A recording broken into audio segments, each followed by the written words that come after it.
Alright, so this is your Chapter 7 cheat sheet. So basically everything you need to know from Chapter 7, different types of factoring, different types of solving, and how to do those and why they work.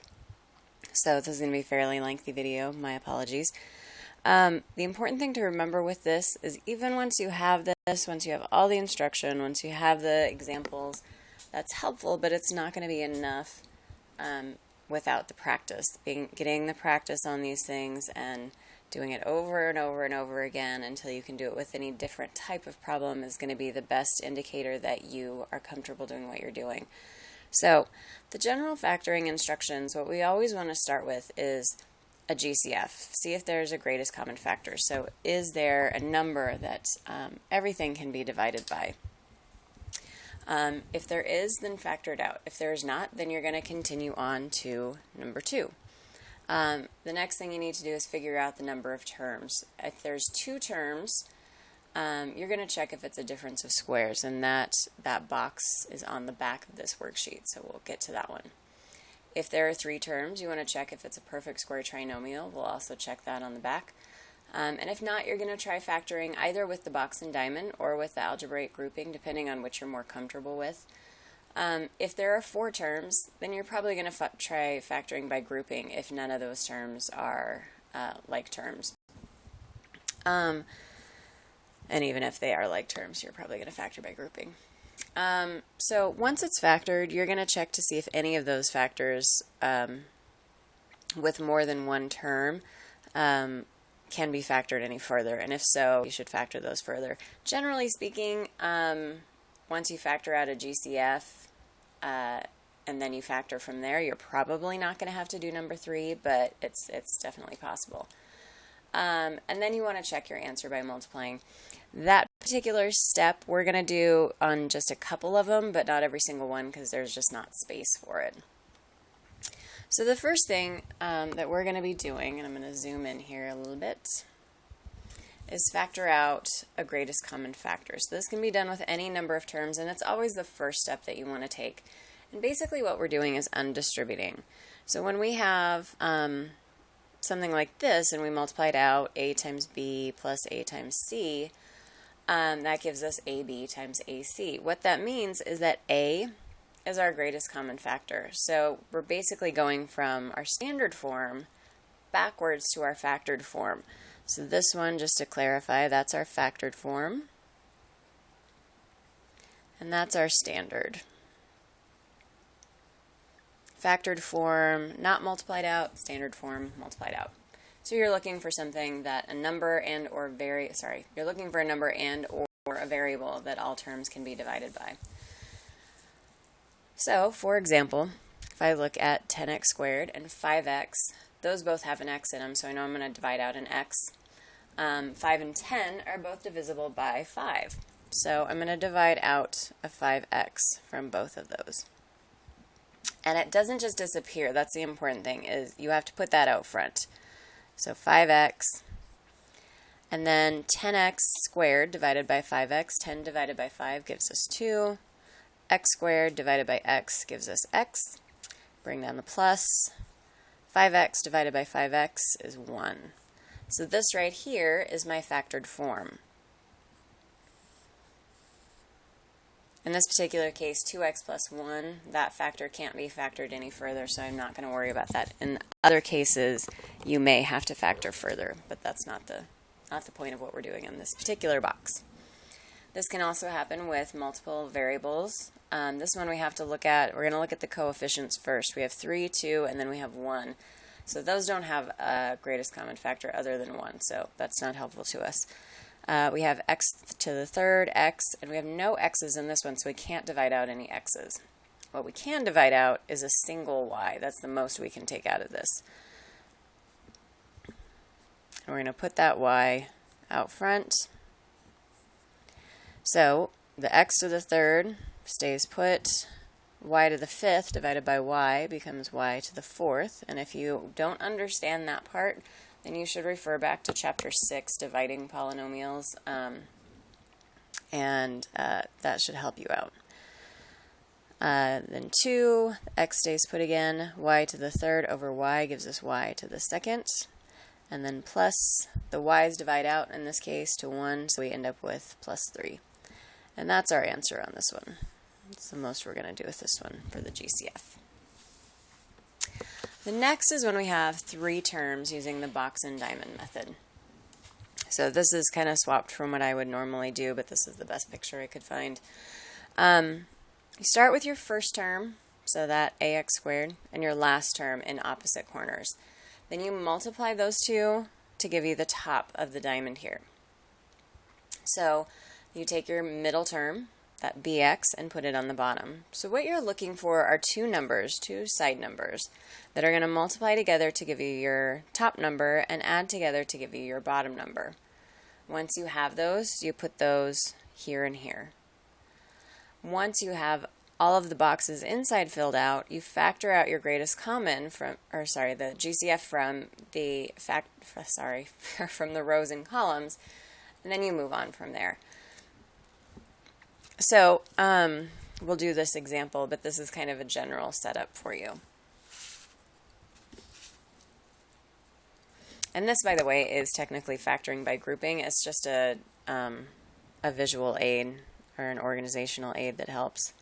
So you set up your box and your diamond.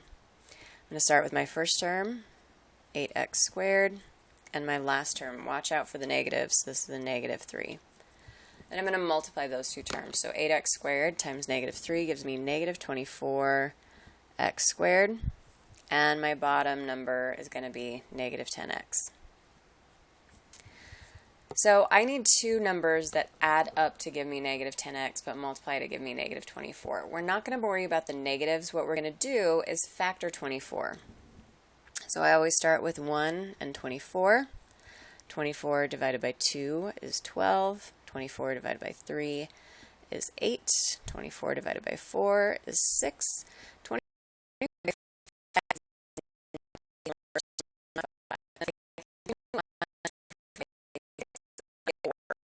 That's how I know I have my pairs switch places, or there's no space between them, or they're the same number.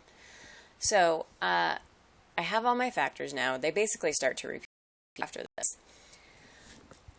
So now I have to look at the negative, and we're going to talk about this more specifically on the back side of this worksheet. If my top number is negative, that means that one of my factors, either these or these, need to be negative. If they add together to give me negative, that means that my number has to be the negative, because it needs to overtake the smaller one to give us a negative. We add them together. So what that means is if I add these together, I get negative 23. If I add these together, I get negative 10. So that is the one I want to do. And it's really important to watch those negatives, because a lot of people jump to that 4 and 6 because those add up to 10. But when we take negatives into account, we have to be a lot more careful with it. So I'm going to take 2x and negative 12x. And I'm going to put those 2 in the boxes over here. So then I need to look at the columns and the rows. So I'm going to start with this column, and I'm looking at my greatest common factor for 8x squared and 2x. Greatest common factor, the biggest thing that I can divide both of those numbers by, is 2. And they both also have at least one x, so I'm going to take out an x. 2x, I'm going to figure out what I need to multiply 2x by to get 8x squared, so that's going to be 4x. I can think about that in terms of 8x squared divided by 2x is going to give me 4x. And then 4x times something gives me negative 12x, so that's going to be negative 3. Down here, 2x times 1 gives me 2x. And then I always want to double check this last 3 times 1 gives me negative 3. So my factored form is 2x minus 3 times 4x plus 1. And that's my answer. So moving on to factoring by grouping, which mathematically is the same thing, just looks a little different, and some people prefer it. Some people prefer box and diamond. It really doesn't matter to me which one you use. So you're going to group terms that have a common factor, factor out that GCF from both groups, and there should be a remaining common binomial factor. You can also, this is generally used with 4 terms, that's where people jump to it anyway. You can also use it with 3 terms, and you have to figure out what those middle 2 terms are, just like we did figuring out our side numbers on the box and diamond. So we're going to look at the 4-term ones first, and we're just simply going to group them. So if I look at x to the third plus 4x squared, my greatest common factor there is just an x squared. I can't take any coefficients out. So I've got x squared times x gives me x to the third, and then x squared times 4, so plus 4, gives me 4x squared. Drop down that plus. 3x and 12 have a greatest common factor of 3, so I'm going to factor out that 3. 3 times x gives me 3x, and 3 times 4 gives me 12. So now I have a greatest common binomial factor of x plus 4. So I'm going to take this 4, and I'm going to divide it out, so it's going to come out front in parentheses. Make sure you always keep those parentheses there. And then what's left is x squared plus 3.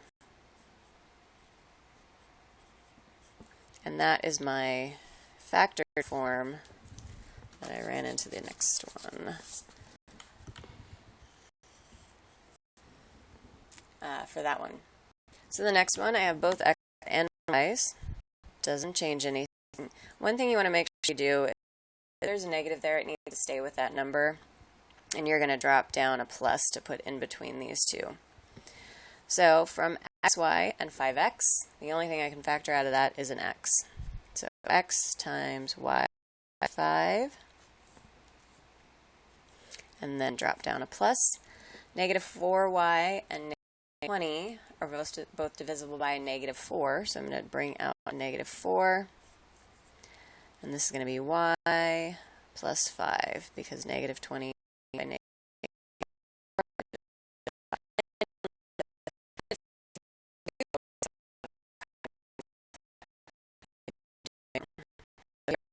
plus 5 times x minus 4. That's from what's left after I take out that x plus, or y plus 5.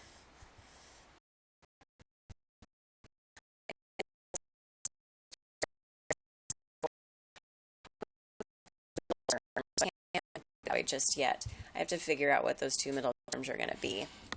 And the way that I do that is I multiply the first and last terms, and that gives me negative 8x squared. For that, so 1 and 8, 2 and 4, not divisible to 4 and 2. So that's all of my factors for. Now, it needs to be a negative 8, so that means that either this number or this number has to be negative. So I need those two to add up to 7. So it's going to be a smaller number because it's a positive. The smaller number is going to be the negative. And the pair here that adds up to 7 is negative 1x and 8x. So what I'm going to do is rewrite this as 2x squared plus negative 1x plus 8x. So that's where these two come in. And then minus 4. And if I look at this, if I were to combine my like terms, these two would add up to give me that number. And then I'm going to factor by grouping, just like I did in the previous two. So I'm going to put my parentheses around here, factor out an x, and that's it. Yeah, just an x. So I've got 2x minus 1 plus, and then here, the greatest common factor I can take out is a 4. So I'm going to take that 4x, or sorry, just 4, not 4x. Multiply that by 2x to get my 8x, and by negative 1 to get my minus 4. And then my greatest common factor there is that 2x minus 1. So I have that 2x minus 1 times, and remember when you're writing it in factored form, you no longer have that plus in the middle because that's not what you're doing anymore. And then you've got x4. That's your answer. Let's flip over to the back side and talk about negatives really quick. I'm going to have to zoom out a little bit. So when you're grouping and you're trying to figure out what your two factors are, you have to take into account a couple things. When you multiply two negatives, they give you a positive, but when you add them, they give you a negative.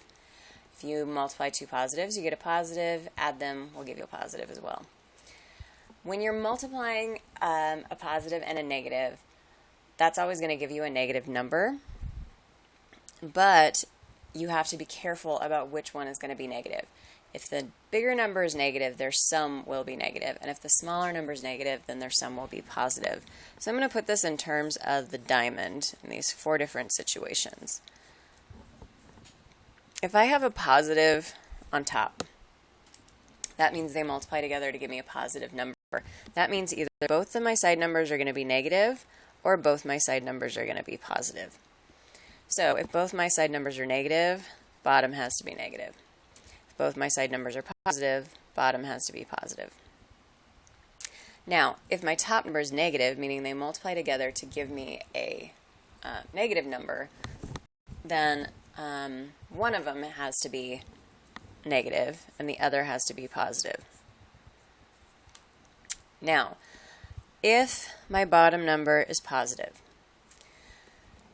that means that this number, the positive number, had to be larger to overtake and make a positive sum. So this is the larger positive and the smaller negative. If this is negative, then the negative has to be the larger and the positive has to be the small. So that's something to keep in mind when you're figuring out what your factors are. All right, we have a couple of special cases here, and if you, with the difference of squares, it's pretty helpful to know these. It's also helpful to know, like, off the top of your head, or have a list of them, that 1 squared is 1, 2 squared is 4, so on and so forth.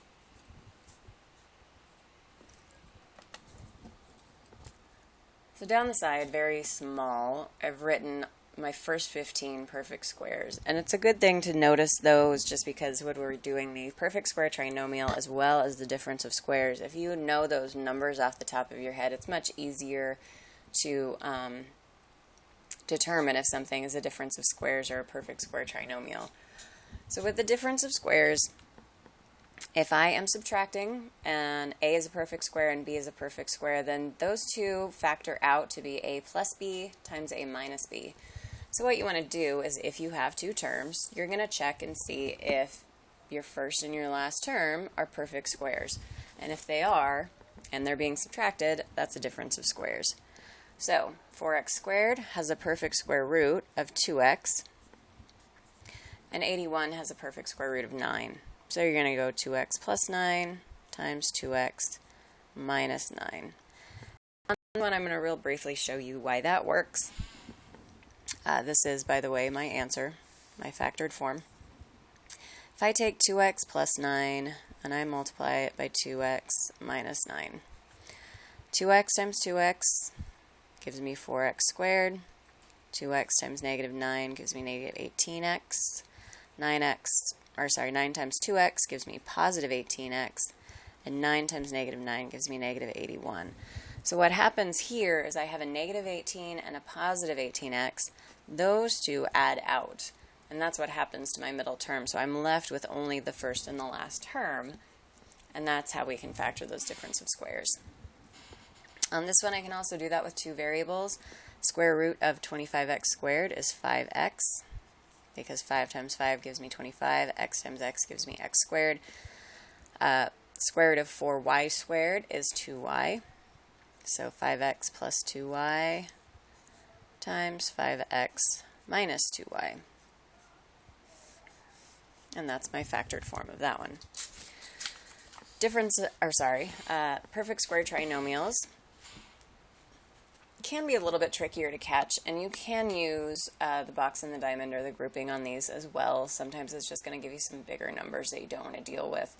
But if you can recognize that your first term and your last term are both perfect squares, and your middle term is the first and last term multiplied together times 2, then you can just factor this with a perfect square trinomial. So X squared and 9 are both perfect squares, so theoretically this should be x plus 3 squared. Whatever this is, if that's a plus, that's going to be a plus. If that's a minus, that's going to be a minus.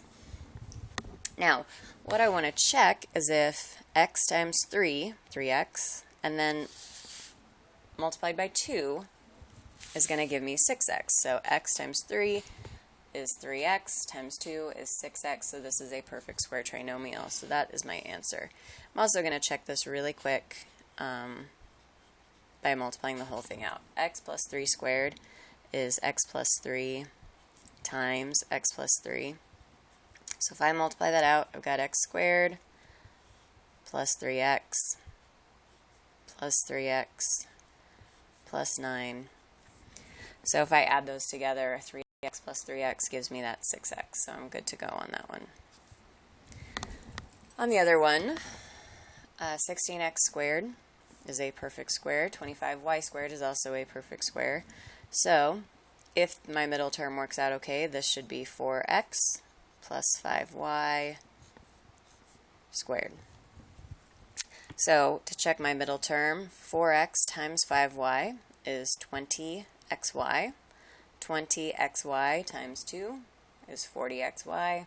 So that is my perfect square trinomial, factored. Finally, so those are all the types of factoring. What that brings us to is solving quadratics using factoring. So basically what we're going to start with here is the zero product property. So what that means is if I multiply two or more things to equal 0, then at least one of them has to be 0. So when I'm in factored form, and you have to be in factored form for this, I look at what I'm multiplying. In this first example, I am multiplying x by 2x minus 1. And I'm going to move that up a little bit. I'm going to need more space on this one. And x plus 4. Those are my three factors. Those are the three things that are being multiplied together to give me 0. Now, what the zero product property tells us is that at least one of those has to be 0. So what we're going to do, because we have three different x's, is they're not different x's, I shouldn't say that. We have three x's, we're going to have three different answers, three possibilities for what can make this equation true. So we're going to set each of these equal to 0. The first one is just x equals 0. That's all there is to it. There's no solving to be done here. Second one, 2x minus 1 equals 0. I need to add 1 to both sides. So I have 2x equals 1, divide by 2, so I have x equals 1/2 for my second answer. And then on my third answer, x plus 4, I'm going to subtract 4 from both sides, so that answer is x equals -4. So those are my three answers according to the zero product property. On my next one, my three factors, I have 3, I have x plus 7, and I have 3x minus 5. I can't set the 3 equal to 0 because that just wouldn't be true. So the 3 isn't going to change any of my x values. It's just hanging out there. I have two x's, so I'm going to have two different answers. So I'm going to set both of those equal to 0, subtract 7. It's got x equals -7. Add 5 to both sides over, 5 to both sides, so we've got 3x equals 5, divide by 3, so x equals 5 over 3. That's my other answer. So, solving using factoring. Anytime we have a quadratic, so we've got x squareds and x's, we can't combine them, so we can't use our typical inverse operations to solve quadratics. So that's why we do the factoring. We use the factoring to get it into the factored form, then we use the zero product property to solve. So there's a couple things that we have to do before we can do that. The first thing we need to ask ourselves is if our equation equals 0. If it's not, we have to get everything over to one side. So I'm going to show you a really quick example of that. So like, if I look at this problem right here, I have 16x squared equals 25. that does not equal 0. So what I'm going to do is subtract 25. Whatever my x squared is, I want everything on that side. So I'm going to subtract 25. So I've got 16x squared minus 25 equals 0. So now I can say that yes, my equation equals 0.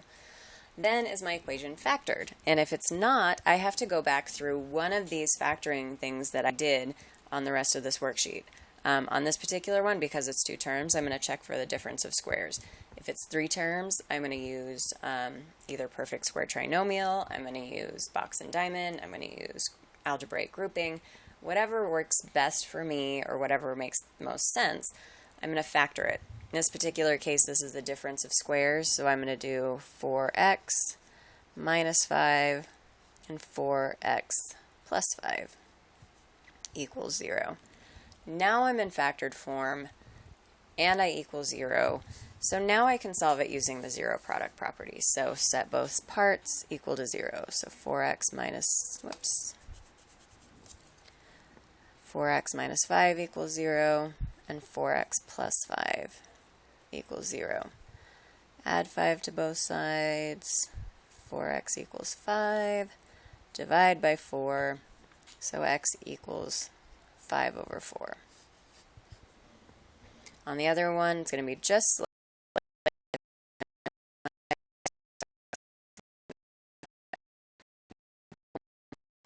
x equals negative 4. Sorry, negative 5 over 4. So that's one of them. That's one example. The other one, actual sheet. This one is a trinomial. So what I'm going to do is, a lot of people are more comfortable with the box and diamond. If you went to Franklin, that's definitely probably your situation. So I'm going to use the box and diamond to factor. I have checked this does equal 0, so I don't need to do any changing or manipulating to fix that. So I'm going to make my box, going to make my diamond, and it's not really a diamond, it's an x, I know, but that's what we're used to calling it. So 2x squared for my first term, negative 4 for my last term. I'm going to multiply those together to get negative 8x squared. So I've got 1 and 8 for my factors and 2 and 4. My middle term is a positive 7x. This one should look relatively familiar. It's just a different sign on one of those. Because my middle term is positive and my top term is negative, my bottom term is positive, then my smaller factor has to be the negative. So I'm going to use 8x and negative 1x. Put those in the boxes. Factor out my greatest common factors.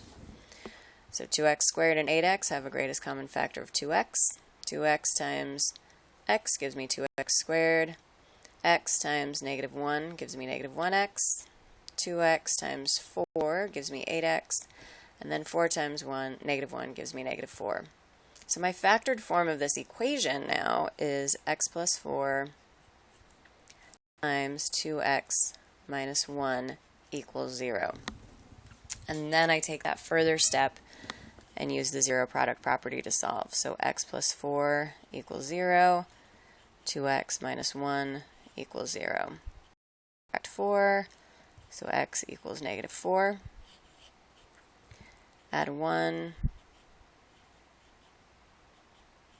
2x equals 1, divide by 2, so x equals 1/2. So that is Chapter 7 in a nutshell, in a very large nutshell, as it were.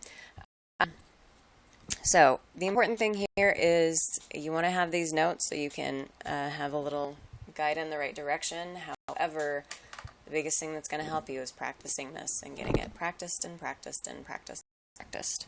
So good luck for my classes. Tests coming up next week. Have a good one.